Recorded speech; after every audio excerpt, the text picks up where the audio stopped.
$599 US. My body is ready. Giant enemy crab. All of this just works. You ever wonder what the bottom of an Avatar shoe looks like? Well, bam!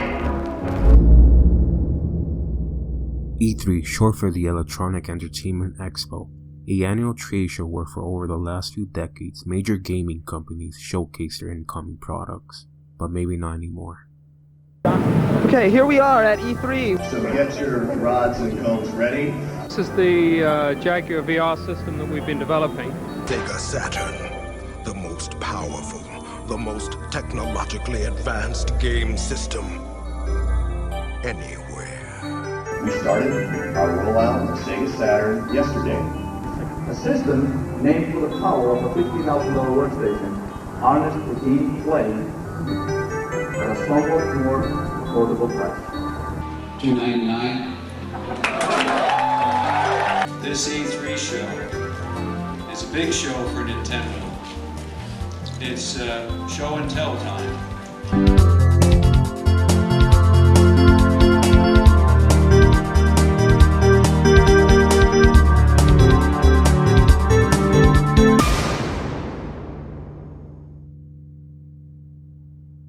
Speaking to investors yesterday, Nintendo's president Satoru Iwata said that the company will not be hosting a large-scale press conference at this year's E3. Instead, Nintendo will host a few smaller events. Breaking years of tradition, publisher Electronic Arts has announced that it will not have a booth on the E3 2016 show floor this year. Sony will not have a presence at E3 2019.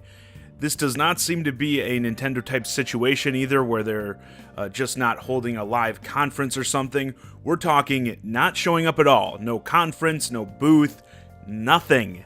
And this will mark the first time in a 24-year history that Sony skips out on the event entirely. Companies are realizing that having these big press events when there's a billion other ways to interact with their customers and with the press, so on and so forth, are expensive and pointless. Less dead air, less stupid jokes, and honestly, a tighter presentation. Seems like every year, E3 becomes less and less impactful in the world of video games. And I'm really worried about this year's E3. It seems like it's going to be fairly underwhelming. This could be the least impressive E3 in recent memory. I wish Sony was here, I wish Activision was here, and I think E3 is not as good when they're not here. Yeah. This is the worst E3 I've ever experienced. The Electronic Expo that's in LA every year that is so ubiquitous with gaming is canceled for 2020, specifically citing the coronavirus and the massive pandemic-like infection rate. After careful consultation with our member companies regarding the health and safety of everyone in our industry, our fans, our employees, our exhibitors, and our longtime E3 partners, we have made the difficult decision to cancel E3 2020, scheduled for June 9th through 11th in Los Angeles. Now that it's official, most of the gaming industry will be searching for a new way to show off the biggest upcoming releases. Depending on how well that goes, this could, quite possibly, be the beginning of the end for E3 as we currently know it. It's official, E3 is back again for 2021. It's going to be June 12th through 15th. However, big changes are happening. E3 is entirely digital this year. E3 is back. It's not a physical place for us to share just yet, but E3 is happening, and it will be entirely happening on your computer screen. Let's start with you. In Alan's opening, he mentioned something that was so important. And like Jim talked about, it's so important to see people who are like yourselves. For many of the girls that come to camp, this is their first time walking into a room full of girls who love video games. You know, they've been so to a coding camp with their brother.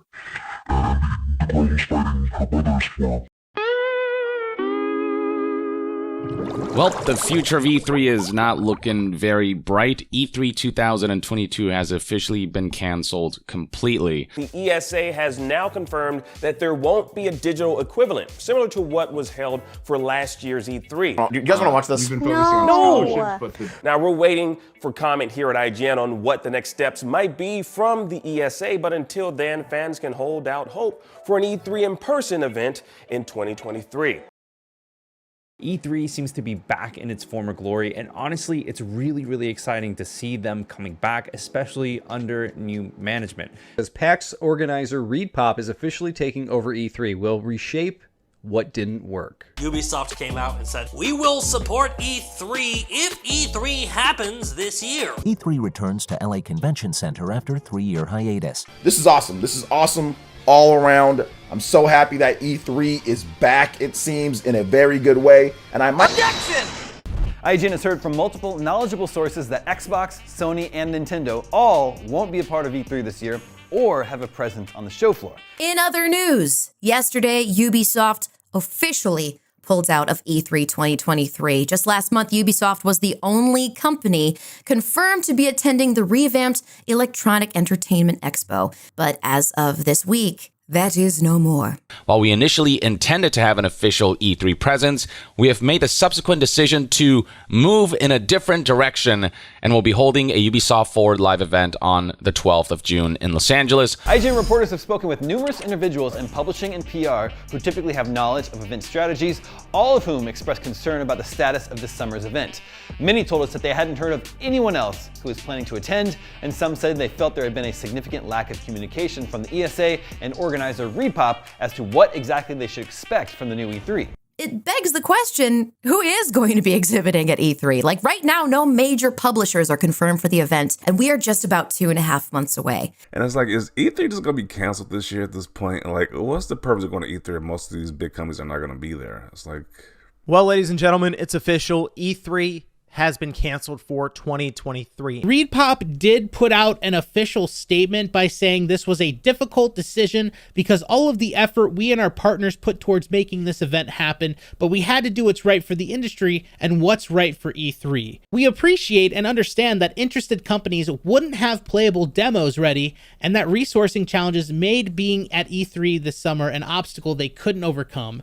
For those who did commit to E3 2023, we're sorry we can't put on the showcase you deserve and that you've come to expect from ReedPop's event experiences. You know, we all saw the writing on the wall after the big three, Nintendo, Sony, and Microsoft, were confirmed to not be attending E3. It seems like every other company is just doing their own, direct or, state of play or whatever you want to call it.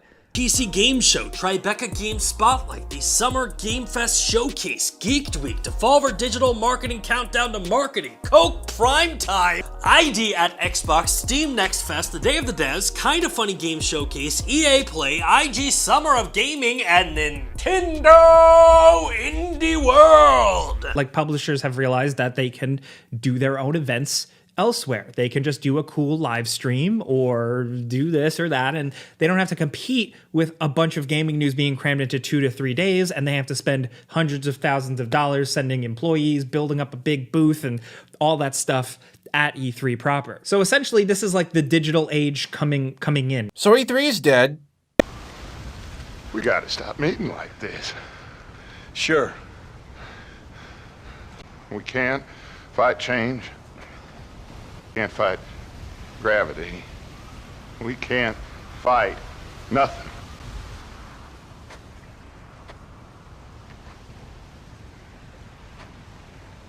Our time has passed, John. This is E3. It doesn't just work. As a matter of fact, this screen also brings back memories for me as well. It's Ridge Racer! Ridge Racer!